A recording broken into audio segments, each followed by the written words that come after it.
Thanks for joining me on Wilderness with Monty. Today I'm back at Chimney Beach.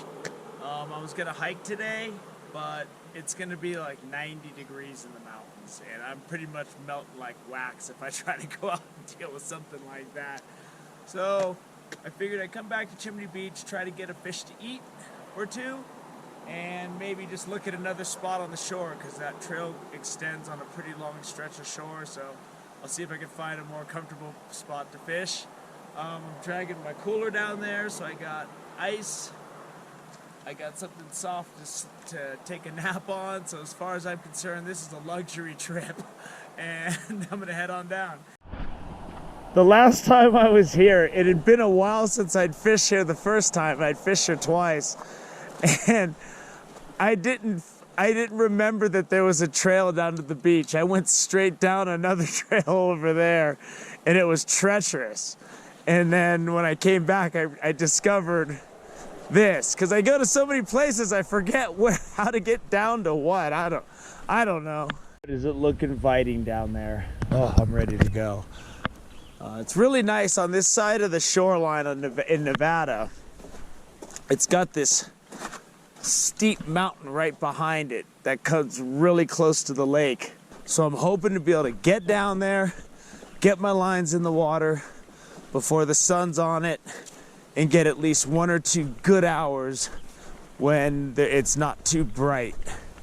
Once the sun hits the water, that's when and it starts getting hot. That's when I'm gonna consider getting out of here. But knowing me, I'll sit down there and roast like a holiday ham if I'm not catching anything and I feel I gotta wait it out. So we'll see how today goes. Based on the information I gathered last time, the farther away you walk from Chimney Beach, the deeper it gets. I'd rather have deeper than shallow in this situation. This water's really clear. There's probably a lot more activity on the lake now, so the fish might be a little more spooky.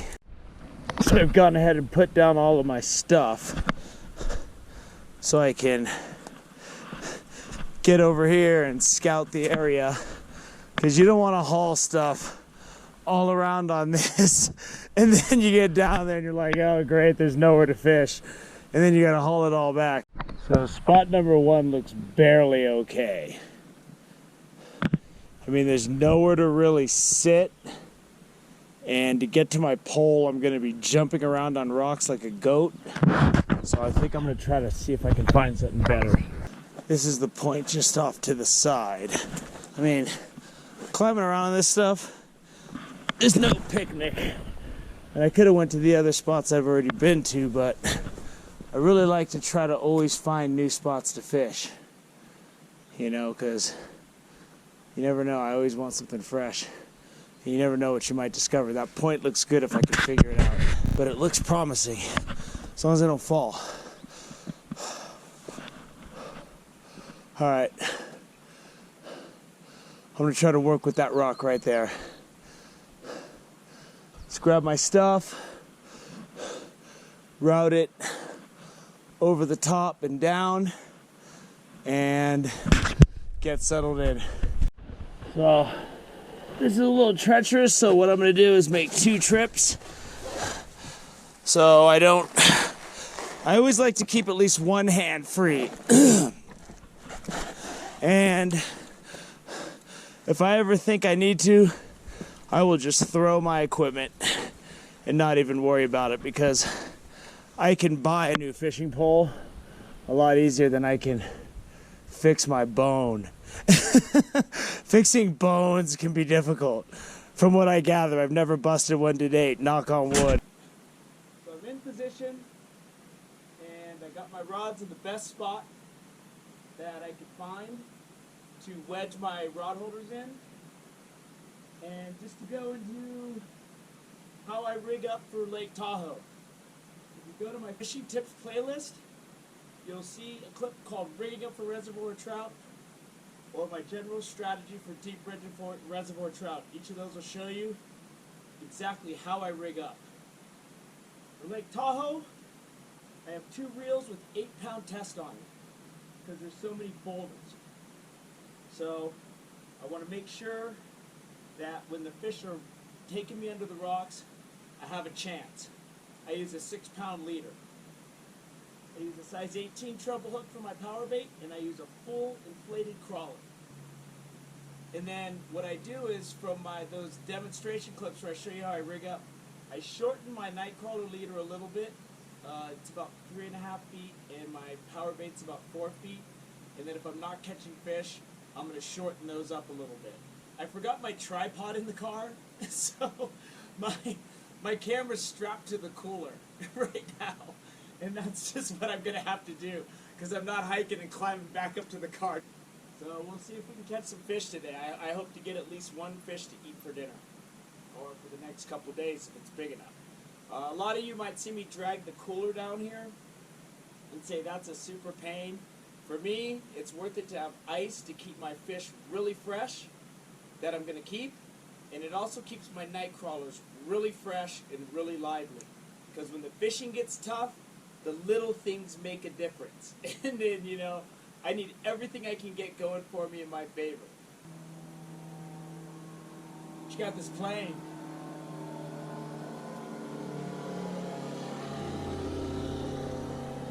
That's cool.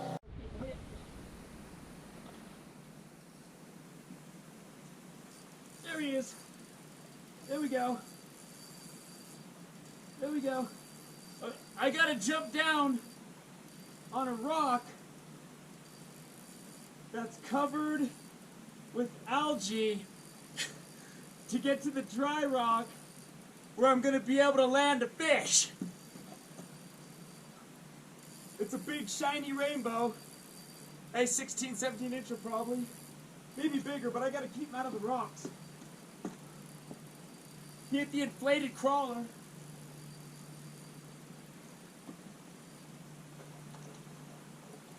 Woo! It's a nice fish.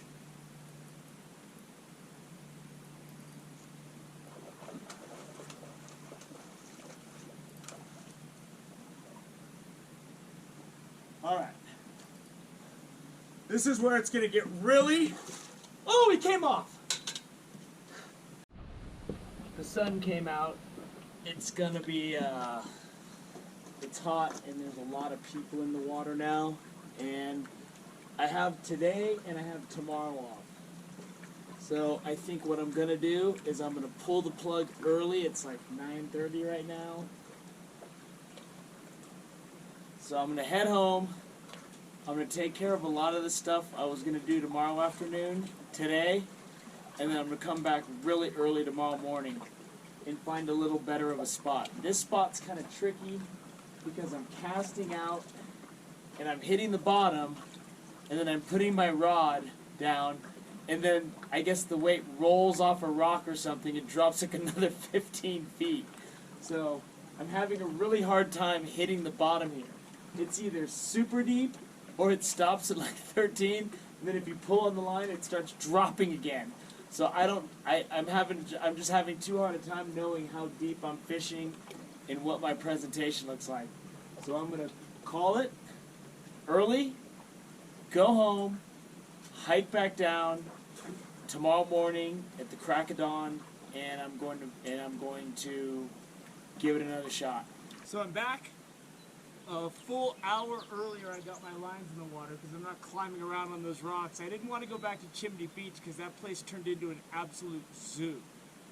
It's well into the month of June, so you know we have a heat wave going on right now. There were just people everywhere, and there were people swimming, and I got out of there and figured I'd just pull the plug and get back out here earlier the next day. I pulled off the side of the road again, up from Sand Harbor, and I'm just going to be fishing the same thing, inflated crawlers and power bait, and I'm just going to give it a shot. There he is. I was trying to get some rocks to short my other line, and I just missed a big hit. I can't really see the water because there's pollen all over it. So I'm just going to try to keep this guy out of trouble. But I'd like to get 2 to keep today if I can. And I've already missed 2 fish. One yesterday and one today. There he goes. Keep him out of these rocks.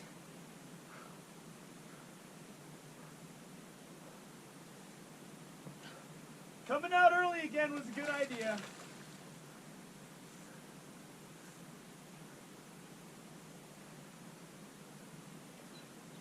He's not huge, but he's nice.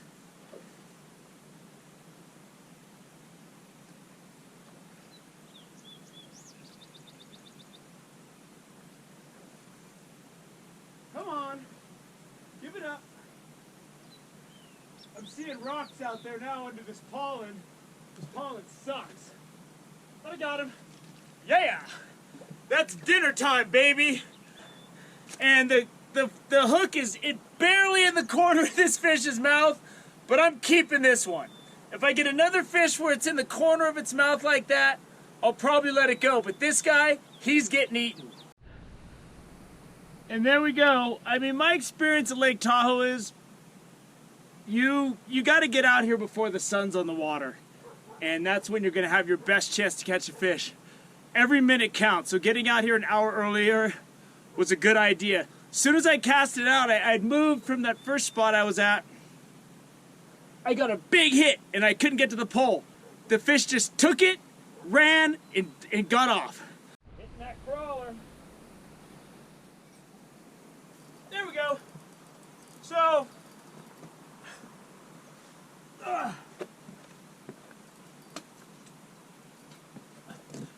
if you throw it really far out there, like not even that far, it goes down to like a 70 count.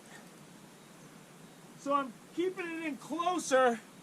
I'm just barely tossing it. So I got long leaders on both my crawler and my power bait. And the fish I'm hitting at about 30 feet. And this is a good fish. Woo! Jumping straight out of the water.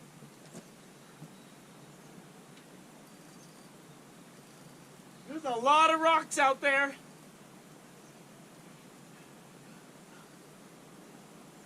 Get out of those rocks, buddy.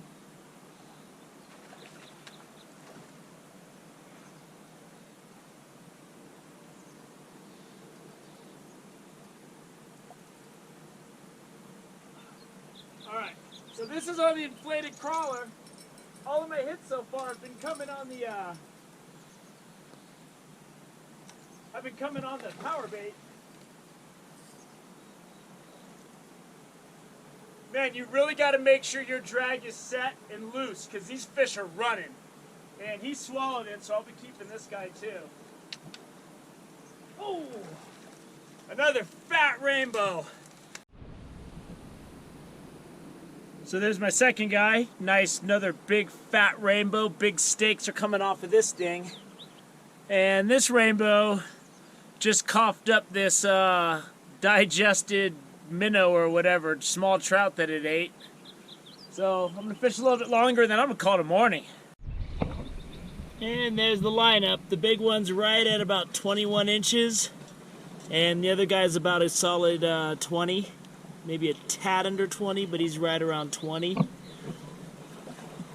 And those are beautiful rainbows, and I'm gonna get, heck, I'll probably give some of the fillets away, but I'm gonna get an easy 6 meals out of that. So that's gonna wrap it up for today. It's about 10 o'clock in the morning. I could have left an hour ago.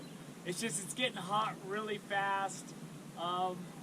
I just wanted to sleep for an hour because I got up at 3 o'clock in the morning. And I owed it to the other drivers on the road to make sure I wasn't falling asleep on the way home. So this is a tricky spot like yesterday.